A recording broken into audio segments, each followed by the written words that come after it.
कैसे हैं आप लोग? आशा करता हूँ आप सभी अच्छे होंगे। आज मैं इस लेक्चर में पहले क्वेश्चन में बताऊंगा, उसके बाद रिलेशन एंड फंक्शन। इस चैप्टर का सबसे इम्पोर्टेंट टॉपिक होता है relation, definition of relation. Relation को डिफाइन करना, तो डिफाइन तो हो जाता है, बट मैथ्स में 11th के मैथ्स में सबसे ज़्यादा इम्पोर्टेंट होता है कि रिलेशन और फंक्शन, ऐसे और भी कुछ टॉपिक्स हैं उनको समझ पाना, और ये मैक्सिमम स्टूडेंट को समझ में आता ही नहीं है। ठीक है, तो अब हम यहाँ पे डेफिनेशन देने से पहले या डिफाइन करने से पहले उसके बेसिक कॉन्सेप्ट को बहुत अच्छे से समझेंगे। ठीक है ना? तो अभी रिलेशन को डिफाइन करने से पहले सबसे पहले कुछ कार्टेशियन प्रोडक्ट क्वेश्चंस बचे हुए थे, उसको मैं सॉल्व करूंगा, उसके बाद मैं रिलेशन को डिफाइन करूंगा। ठीक है, तो इसमें क्वेश्चन रखा है लेट a इक्वल टू, अब यहाँ पे देखिए दो सेट गिवन है a and b, find a cross b and show it graphically. मतलब हमें a क्रॉस b फाइंड करके उसको ग्राफिकली भी शो करना है। ठीक है, तो सबसे पहले क्या करेंगे, a क्रॉस b फाइंड कर लेते हैं। ठीक है, a क्रॉस b सॉल्यूशन में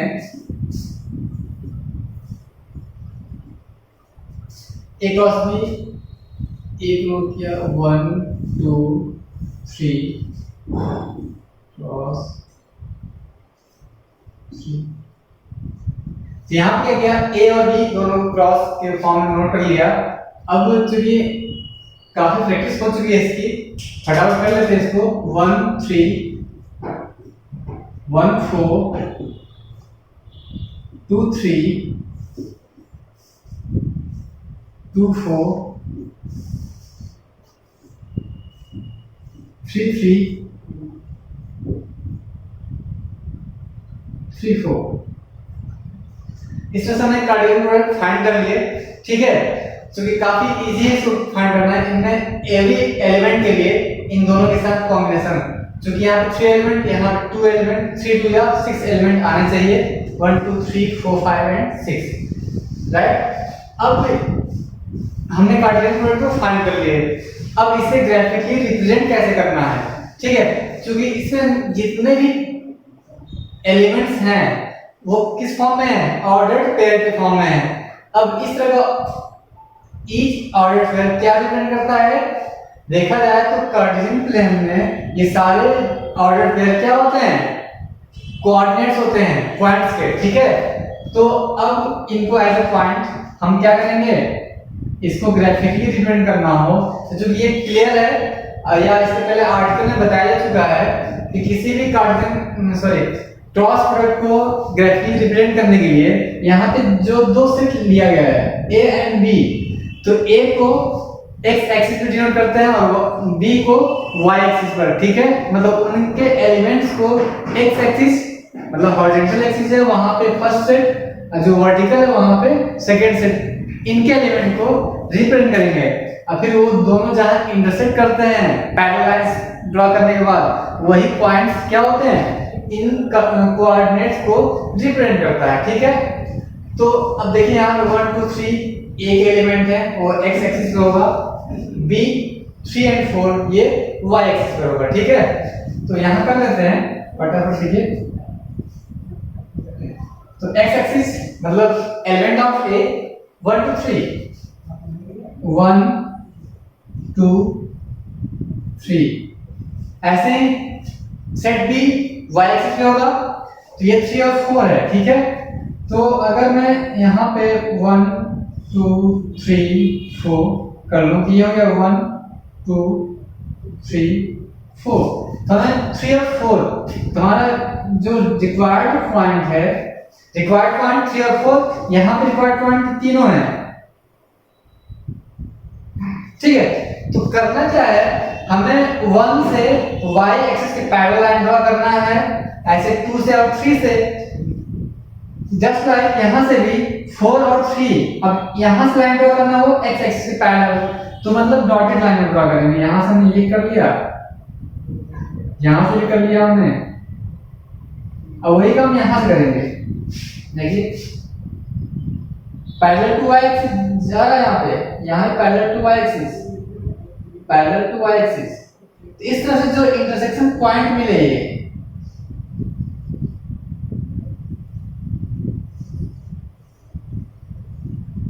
ये सारे पॉइंट a क्रॉस b के जो एलिमेंट्स है, या आप जस्ट कर सकते हैं a क्रॉस b का जो भी सॉल्यूशन है उसको ग्राफिकली रिप्रेजेंट कर रहा है। ठीक है, तो अब चूंकि हमें पॉइंट जो रिक्वायर्ड है ये मिला, तो ये हम सिर्फ समझने के लिए हमने डिनोट किया था। हमारा रिक्वायर्ड पॉइंट ये है, तो ये कौन सा पॉइंट हो जाएगा? तो यहाँ ध्यान दें 1,3 पहला पॉइंट है, तो 1,3 कहाँ पे होगा? This is 1,3। चूंकि इस पॉइंट के लिए x की वैल्यू पहले, y की वैल्यू बाद में, तो ऐसे पॉइंट को ऐसे क्या है 1,4, ये है 2,3, ये है 2,4, ये है 3,3, ये है 3,4। देखिए सारे पॉइंट 6 पॉइंट्स हैं, 6 पॉइंट यहाँ भी डिफरेंट है। ठीक है, तो सारे पॉइंट को डिफरेंट करने का ये ग्राफिकल मेथड हो गया। ठीक है, तो ग्राफिकली इस क्वेश्चन को हमने डिफरेंट कर दिया। Right everybody? Next one question है, if two coordinates are equal, मतलब यहाँ पे देखिए ये कोऑर्डिनेट्स मतलब क्या है, ये भी ऑर्डर पेयर है, ये भी ऑर्डर पेयर। तो if two order pairs are equal then find the value of x and y। इसमें क्या करना है हमें, क्योंकि दो ऑर्डर पेयर क्या गिवन है, इक्वल। तो जब दो ऑर्डर पेयर कभी भी इक्वल होता है तो यहाँ पे हमें कंपेयर करने का रूल बताया गया है। रूल क्या है? First component equal to first component and second equal to second. तो यहाँ जब भी दो ऑर्डर पेयर का इक्वलिटी दिया हो, ठीक है, तो वहां पे फर्स्ट का इक्वल होता है, सेकंड का इक्वल होता है। कंपोनेंट से बात कर रहा हूं, ठीक है। तो यहाँ पे एक काम कर लेंगे, कंपेयरिंग। सॉल्यूशन क्या करेंगे?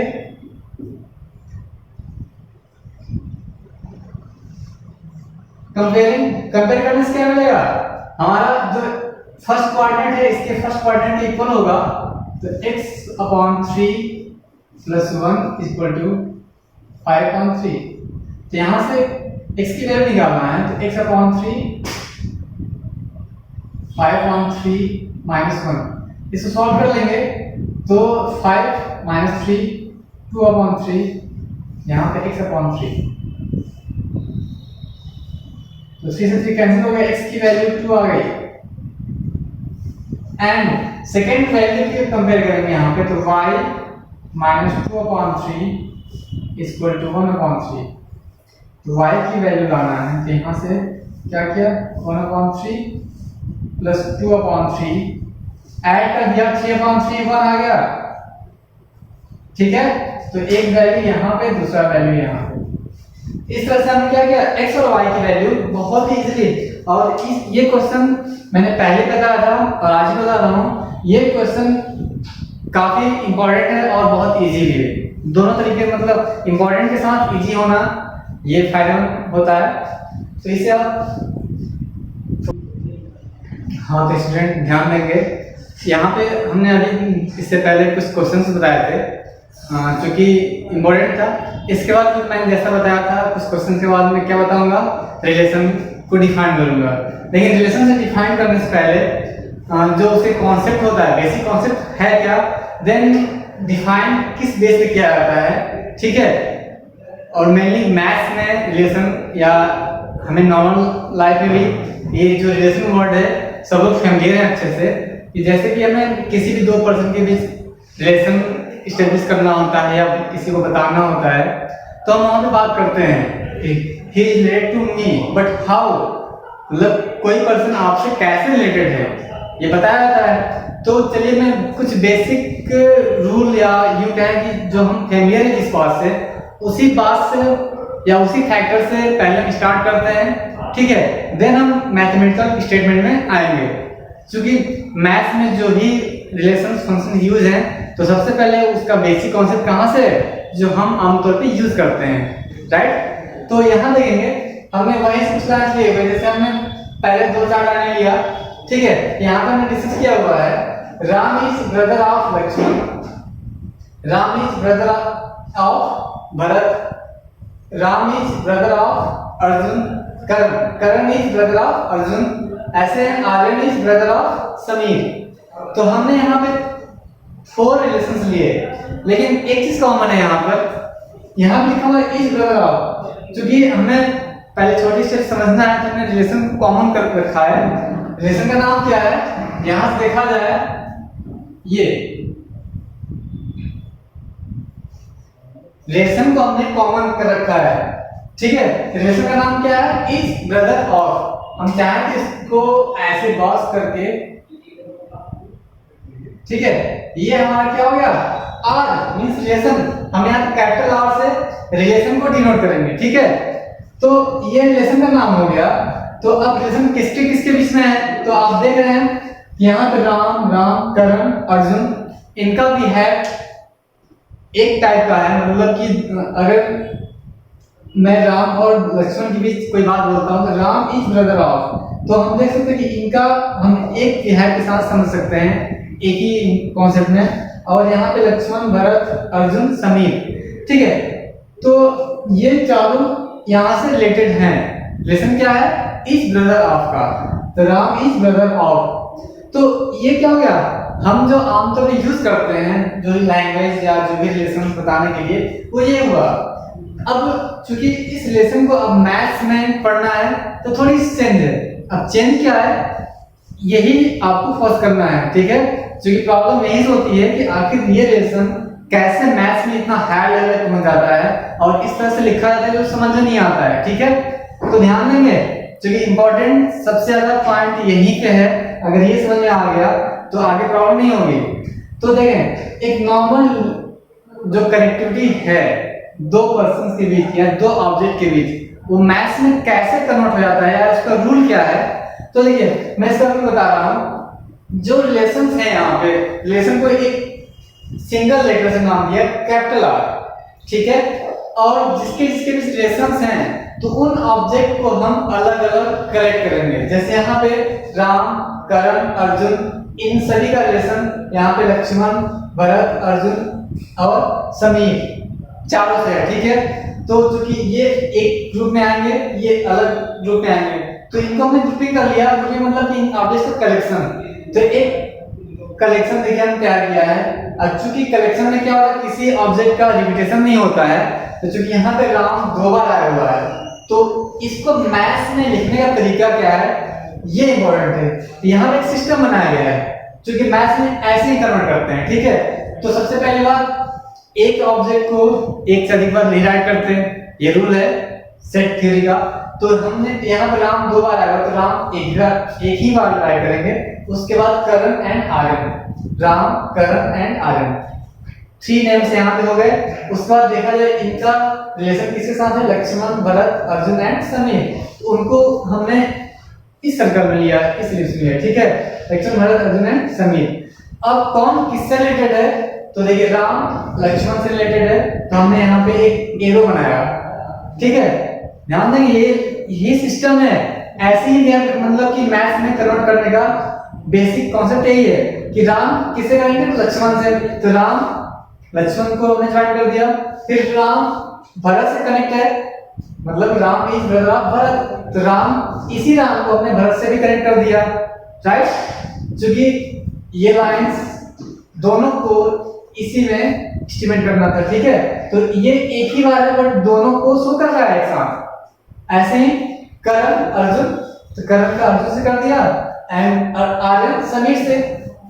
तो ये हो गया एक सिस्टम जिसे हम देखिए लिखा फर्स्ट यहाँ पे। तो मैथ्स में जो रिलेशंस होता है उसको इस सिस्टम से भी हम राइट करते हैं। किससे रिलेशन होता है, तो अगर राम का लक्ष्मण से है तो राम को हमने यहाँ पे लिया, लक्ष्मण को यहाँ पे, और दोनों को एरो के थ्रू हमने कनेक्ट करने का मतलब कनेक्ट करके दिखा दिया, ठीक है। तो यहाँ पे अगर इसको, क्योंकि अब यहाँ पे मैथ्स में, क्योंकि मैथ्स क्या होता है, मतलब फुल्ली इंफॉर्मेशन हमें मिल भी जाए, वहां से सारा इंफॉर्मेशन मिलनी भी चाहिए और बहुत अच्छे से उसको एक्सप्रेस भी करना आना चाहिए, ठीक है। तो इन जो नाम ये थोड़ा सा चीजों को बोरिंग बना रहे हैं या बड़ा लेंथी हो जा रहा है, इसलिए मैथ में उसको क्या करते हैं, मान लीजिए 10 ऑब्जेक्ट है या 20 ऑब्जेक्ट है तो सबका नाम ना लेकर एक पर्टिकुलर लेटर लिया जाता है। जैसे हमने क्या किया, यहाँ पे राम को x1, करण को x2, अर्जुन को x3 कर लिया।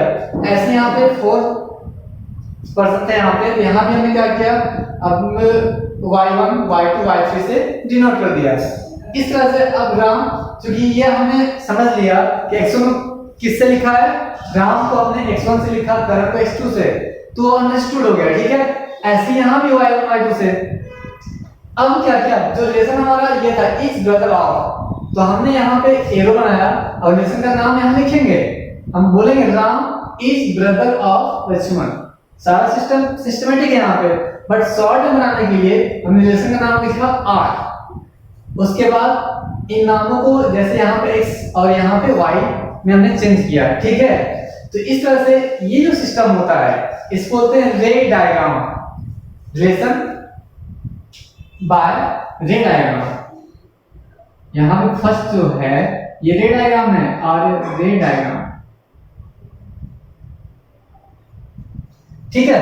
तो रे डायग्राम के थ्रू इस तरह से रिप्रेजेंट करते हैं किसी भी रिलेशन को। तो क्या आपने देखा, एक नॉर्मल रिलेशन की बातें हम इस अपने स्टेटमेंट में करते हैं, उसको मैथ्स में कन्वर्ट करने का तरीका हमने यहाँ बताया कि कैसे इसको मैथ्स में लिखने का सिस्टम होता है। तो ये पहला सिस्टम हो गया, ठीक है, जो बहुत इजीली समझ में आ रहा है यहाँ से। इसके बाद नेक्स्ट सिस्टम क्या है, सेकंड। इसमें क्या करते हैं हम, क्योंकि देखिए राम लक्ष्मण से कनेक्टेड है या राम भरत से, तो उस कनेक्टिविटी को, क्योंकि फर्स्ट एलिमेंट सेकंड से कनेक्ट है, तो जो एलिमेंट जिससे कनेक्ट है उसको हम क्या करेंगे, एक ग्रुप बनाएंगे। मतलब कि स्मॉल ब्रैकेट के अंदर अगर ये पहले है तो उसको पहले लिखेंगे, ये बाद में तो उसको बाद में लिखा। इस तरह से एक ऑर्डर पेयर, क्योंकि ऑर्डर पेयर हम पहले पढ़ चुके हैं, तो किसी भी रिलेशन को एज अ ऑर्डर पेयर भी राइट किया जाता है, ठीक है। ये दूसरा मेथड है, ये था रे डायग्राम मेथड। इस मेथड से भी किसी रिलेशन को राइट करते हैं, रिप्रेजेंट करते हैं। सेकंड मेथड है जिसको हम रोस्टर फॉर्म बोलते हैं, दिस इज रोस्टर फॉर्म।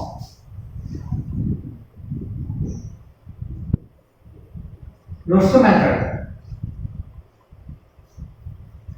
तो सेकंड मेथड क्या है, रोस्टर मेथड। इसमें क्या किया, अब रोस्टर में सारे एलिमेंट कॉमा के थ्रू सेपरेट होते हैं, तो हमने सेपरेट किया है, बट इसको कैसे ऑर्डर पेयर बनाते हैं, तो जो ऑब्जेक्ट जिससे कनेक्ट है दोनों को मिलाकर एक ऑर्डर पेयर बनता है। पहले वाला एलिमेंट पहले होगा, बाद वाला एलिमेंट बाद में होगा। इस तरह से राम लक्ष्मण, राम भरत, देखिए राम लक्ष्मण से हो गया, राम भरत से हो गया। ऐसे ही करण अर्जुन, यहाँ पे एक ऑर्डर पेयर बना, फिर Aryan Samir, next order pair. तो इस तरह से ऑर्डर पेयर के फॉर्म में भी किसी रिलेशन को एक्सप्रेस करते हैं, ठीक है। तो ये सेकंड मैंने समझ में आ गया, क्योंकि यहाँ से ये कनेक्ट है, अब यहीं से कनेक्ट है ये वाला, ठीक है। तो अब इसमें देखिए, इससे पहले हमने ये लिखा है राम अगर लक्ष्मण से कनेक्ट है, तो हमने रिलेशन का नाम क्या रखा था, आर। राम का x1 से और लक्ष्मण का y1 से। इसको ऐसे लिखा था x1 is brother of y1, या इस ब्रदर ऑफ का प्लेस जो होता है वो r का हो जाएगा, तो फिर क्या आएगा, x1 r y1। इस तरह से x1 r y1 यहाँ का हो गया। ऐसे सभी के लिए करेंगे, तो x1 r y2, क्योंकि x1 r y2, x2 r y3, x3 r y4। इस तरह से ये भी एक मेथड होता है, ठीक है। तो हमने पहले इसको रिप्रेजेंट किया, उसी को अब क्या करेंगे, यहाँ पे x1 y1 से कनेक्टेड है, तो देखिए जैसे यहाँ पे राम लक्ष्मण से, क्योंकि ये राम लक्ष्मण के यूज किया गया है, तो अब यहाँ पे नाम यानी सबका हमने नेम राइट किया था। अब वहाँ पे जो हमने रिप्लेस किया लेटर से, तो लेटर के फॉर्म में x1 y1 इन दोनों के लिए है, x1 y2 इसके लिए है, x2 y3 इसके लिए, x3 y4 इसके लिए हो गया। तो इस तरह से ये हमारा सेकंड मेथड हो गया, राइट। हाँ, अब इसको डिफाइन करना है रिलेशन को, ठीक है, कि रिलेशन आखिर कैसे या किससे कनेक्ट करके हम कैसे डिफाइन करते हैं। तो देखिए हमने क्या किया, यदि हम क्या कर रहे हैं, जो पहला हमारे पास कलेक्शन है, जो कलेक्शन एक सेट होता है अगर वेल डिफाइन हो, तो हमने वेल डिफाइन किया है। तो अगर इसको x से राइट कर दें और ये y से, दोनों सेट x और y, तो हमने क्या किया, देखिए यहाँ पे x को लिखा है, यहाँ पे x1 y x1 x2 and x3 set x हो गया। ऐसे ही y के लिए y1 y2 y3 and y4 उसको भी राइट किया। तो अब यहाँ से मैं दोनों के लिए कार्टेशियन प्रोडक्ट फाइंड करने जा रहा हूँ, x क्रॉस y हम यहाँ फाइंड कर लिया ऑलरेडी। तो यहाँ पे है क्या, यहाँ पे 3 एलिमेंट, यहाँ 4 एलिमेंट, तो 4 3 12 एलिमेंट टोटल आएंगे। 12 एलिमेंट ऑर्डर पेयर के फॉर्म में हमें मिल गए यहाँ पे, ठीक है। अब हम यहाँ पे दिखाना चाहते हैं कि हाँ ध्यान दें, जो हम यहाँ पे ऑर्डर पेयर के फॉर्म बनाया था उसका नाम क्या रखा था, आर, वही आर जो यहाँ पे लिखा हुआ है। तो होता क्या है, क्योंकि ये रिलेशन को डिफाइन कर रहे हैं तो रिलेशन कनेक्ट है राम लक्ष्मण से या x1 y1 से, तो जो भी ये मिल रहा है उसी रिलेशन से डायरेक्टली कनेक्टेड है, ठीक है। तो हम कह सकते हैं कि r इक्वल टू ऐसे राइट किया जाता है, ठीक है। ये रूल है, लर्न कर लें कि जब कोई रिलेशन r है और हमें इसको रोस्टर फॉर्म में लिखना होता है तो r इक्वल टू ये राइट किया जाता है, ठीक है। तो r के इक्वल में ये भी है। अब उसको चूंकि x1 y1 से हमने रिप्लेस किया था तो r की वैल्यू क्या आ गई, उस रिलेशन की वैल्यू यहाँ पे है। और यहाँ पे कितने रिलेशंस हैं, मतलब एक ही टाइप का रिलेशन है, कितने एलिमेंट्स हैं as order pair, 4 order pair हैं, ठीक है। तो ये तो r हो गया। अब ये रिलेशन किस सेट के बीच था, x और y के लिए था। तो x और y के लिए जो रिलेशन हमने फाइंड किया है वो मैं देख रहा हूं कुछ ऑर्डर पेयर मिले हैं, ठीक है। तो ये ऑर्डर पेयर क्या डायरेक्टली x और y से रिलेट करते हैं, क्योंकि ऑर्डर पेयर है। और ऑर्डर पेयर कहाँ मिलता है, हमेशा दो सेट का कार्टेशियन प्रोडक्ट जब किया जाता है तो वहां मिलता है। तो अब हमारे दिमाग में क्या आता है, क्या ये ऑर्डर पेयर, ये ऑर्डर पेयर मींस ये रिलेशन, तो क्या ये रिलेशन x और y से डायरेक्टली रिलेट करता है। ठीक है, हम दिखा सकते हैं। यहाँ पे हमने क्या किया, x और y का कार्टेशियन प्रोडक्ट फाइंड कर लिया ऑलरेडी, ठीक है। तो यहाँ पे 12 एलिमेंट हैं, तो हम ये देख रहे हैं कि चारों जो रिलेशन R में जो एलिमेंट थे ऑर्डर पेयर के फॉर्म में, वो चारों ऑर्डर पेयर इसी में से कहीं ना कहीं है। वो बाहर से देखिए x1 y1 है, पहला हो गया, दूसरा x1 y2, x1 y2 देखिए यहाँ पे दूसरा हो गया, x2 y3, x2 y3 यहाँ पे देखिए, यहाँ पे एक ये आया, एक ये आया, एक ये लास्ट है x3 y4 यहाँ पे। इसका मतलब ये है कि कभी भी हम इस तरह से, हमारे पास दो सेट होगा, दोनों के बीच रिलेशन जब भी फाइंड करेंगे तो ये आपको पता होना चाहिए कि यहाँ का एलिमेंट यहाँ के एलिमेंट से वो रिलेटेड है, ठीक है। इसका मतलब सिंपल सा है कि अगर x और y के बीच कार्टेशियन प्रोडक्ट फाइंड कर लिया है पहले से ही, तो वहां पे जितने भी एलिमेंट मिलते हैं, ठीक है, तो वो हम निकाल लेंगे और उसके बाद जो रिलेशन एस्टेब्लिश करना होगा उस रिलेशन को फाइंड करने के बाद ये देखते हैं वो सभी एलिमेंट उसके कार्टेशियन प्रोडक्ट में कहीं ना कहीं इंक्लूड होते हैं। तो मतलब क्या हुआ कि अगर इसको एज अ सेट देखा जाए तो यहाँ पे 4 एलिमेंट हैं, इस सेट में कितने एलिमेंट हैं, 12 एलिमेंट। तो ये चारों एलिमेंट किस सेट में है, सेट R में है, ठीक है। ये एलिमेंट ये भी सेट x क्रॉस y में है। तो अगर एक सेट के सभी एलिमेंट किसी दूसरे सेट में प्रेजेंट होते हैं, किसी एक सेट के सभी एलिमेंट किसी दूसरे सेट में प्रेजेंट होते हैं, तो वहां पे क्या यूज होता है, सबसेट, ठीक है। तो चूंकि देखिए सेट R के सभी element set x cross y में प्रेजेंट हैं, इसका मतलब R क्या हो गया, x क्रॉस y का सबसेट हो गया। तो हम यहाँ राइट कर सकते हैं R is subset of x cross y, ठीक है। तो जस्ट यही डिफिनेशन है, जिस डिफिनेशन की मैं बात कर रहा था पहले से, कि हमें रिलेशन को डिफाइन करना है। तो ध्यान दें, रिलेशन को डिफाइन करने के लिए इतनी चीजें होती है कि हमारे पास दो सेट होना चाहिए, ठीक है। तो अगर उस दो सेट के बीच हम कोई भी रिलेशन एस्टेब्लिश करें तो वो जो रिलेशन आएगा ना, वो उन दो सेट के कार्टेशियन प्रोडक्ट का सबसेट होता है। जैसे कि हमने यहाँ पे दिखा रखा है डायरेक्टली, या एक एग्जांपल के तौर पे समझे हैं, जैसे भी हमने यहाँ एक दिखा तो दिया ना कि R is subset of x cross y। तो ऐसे जितने भी दुनिया का जो भी सेट लोगे आप, तो उसमें अगर फर्स्ट सेट का सेकंड के बीच कोई भी रिलेशन स्टैब्लिश करना है हमें, तो जो रिलेशन आएगा उन दोनों के कार्टेशियन प्रोडक्ट का सबसेट ही होगा। ठीक है, इस तरह से हम डिफाइन कर सकते हैं यहाँ पे कि if we have two sets x and y, then relation between them is subset of their cartesian products. ठीक है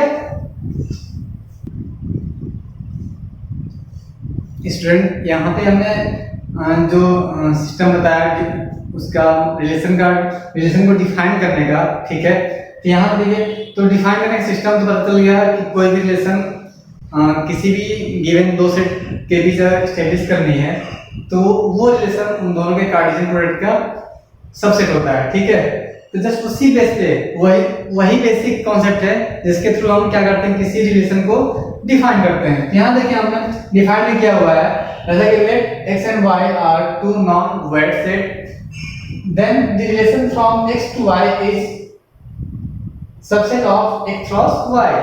अब देखिए x और y के बीच अगर इस relation is denoted by r, अगर उन दोनों के बीच का रिलेशन क्या हो, r हो, तो r क्या होना चाहिए, x और y का सबसेट होना चाहिए। तो लिखा है then r is subset of x cross y। तो इस तरह से आज हमने क्या किया, रिलेशन को डिफाइन किया। ठीक है, अगर रिलेशन की कॉन्सेप्ट अभी भी समझ में ना आया हो तो आप प्लीज कमेंट बॉक्स में अपना प्रॉब्लम्स राइट करेंगे। ठीक है, अब इसके बाद जो भी प्रॉब्लम्स हैं या इसके बाद टॉपिक नेक्स्ट वीडियो में हम डिस्कस करेंगे। ठीक है।